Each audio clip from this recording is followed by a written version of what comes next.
Hey, what's up? Back again.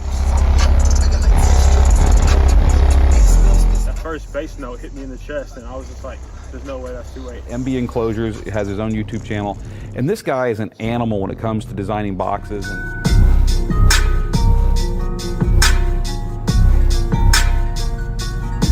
Whoa, here we are again. Another video about cones and my okay knowledge with it. Now, cone not only must be rigid, they also need to have it maintain or be a certain weight to achieve a desired BL goal as the electrical signal is applied to the motor. Achieve a desired BL because you don't know what the BL is until you lower the resistance, until you apply electricity to the motor, and based on the windings and the thickness of the wire and the kind of wire, it's a desired BL needs to be generated to move a certain amount of mass. The heavier the cone, and this is gives and takes with this. Let's give and take. Steve already got to do it with his kicker L7, and Jacob got to do it with his SA8, and Masonic has to do it with their it's a good subwoofer, but I ain't gonna say they really did a whole lot of engineering. This is Dentally Electronics, but Dentally Electronics has to do with design that they sell to a lot of people, and that is trying to get the weight of the cone in proportion with, I'm trying to keep it real simple because that's as much as I had to read 1,000 times to understand it myself over the years.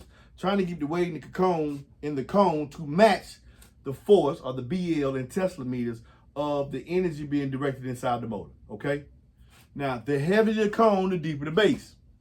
So y'all jump there. I know that S8 got way deeper bass than L7. No. The heavier the cone, the deeper the bass,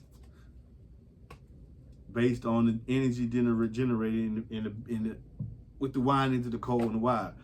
The cone in the Sundown SA8 V3 is, the MMS is 144, which is about average because the MMS on this Hyphaunix Brutus, which is the moving mass in grams, is 148. That's 144, 148. In my opinion, that's minute. But every gram counts. But that's not too far away from each other. And the reason why you pick this, because this is the only subwoofer with a 2.5 inch voice coil. This one has a 2. But they all had the same paper cone. These have on average, what you would find with most 2 to 2.5 inch voice coils is roughly between 148 and maybe 158, 165. Not really, 155, something like that. The moving mass. I think the Sundown X8 MMS is, let's just go back here. I know it's a little higher than the SA. Let me see if it'll come up pretty quick. All right. The moving mass of the X8 V3 is a respectable 158. I was right, 158. So it's at the high end. The ability to have a deepness to the bass is there, but you can't look at just the MMS by itself and say, oh, because it has a heavier cone, it's going to be deeper bass. But that also needs to be supported by the force generated in the motor to move it, or it could be a sloppy sound. All right. So with that being said, y'all say, okay, well, it's got a heavier cone, and the X8 has that large motor. The force generated inside that motor is 18, which is respectable. I mean, the SA has in the D4 configuration, it has 26. The effort, the energy, the resistance to the wire has the magnetic field, the gap, BL being 26. Where in the X8 V3, it's a little less. It's 23.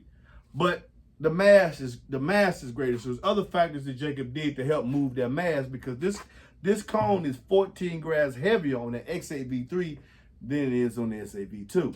And you're saying, okay, yeah, I'm using all these numbers, but I left the big boy out. Well, what's the moving mass on the kicker? Okay, sit down, because this might hurt your feelings.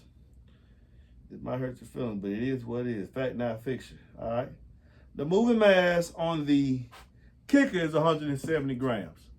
So even though it has a plastic cone, they wanted to have a heavier cone because the motors, and sit down, this might hurt you, the motor, the force factor in the motor to move that heavy cone, and that's why I say it's trade-off, because supposedly the force factor is 14 Tesla meters to move a heavier cone. It's a more efficient design to move a heavier cone than you have with the lighter cones in the SA, which is 144, was it? Yeah, 144.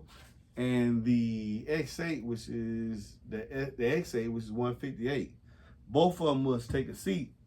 You got 12 more grams in the kicker cone, but they got other ways of generating the force factor, the BL inside the gap. Because see, that's where all the magic happens at. Sometimes a deep cone and a shallow cone, the deep cone might move more air at one stroke, but the smaller, more efficient driver might move the same amount of air faster, or maybe just a slightly bit less faster. In actuality though, this has a greater SD than this one. You have more surface area or displacement, possibly. I'll have to calculate that. I would have to calculate that, because remember, because the kicker has more cone area, even though it's not as deep, that added space might equal the same volume of air being displaced by these woofers that have the deeper cones. But like I said, high X max, deep cone, inefficient driver. Shallow cone, relatively average X max, efficient driver. If you're not competing, if competition is not your goal, then you will want to get an efficient driver. It'll be easy for you to power it with most cars, and you can achieve a desired loudness without having to use that much power. Now, when we say inefficient, that's what inefficient means. You know what? That's a whole nother video. We're going to talk about that too. Baby, come stop this video. That's a whole nother video. Let's talk about efficiency, loudness, and all these cone weight and BL, all that stuff all goes together.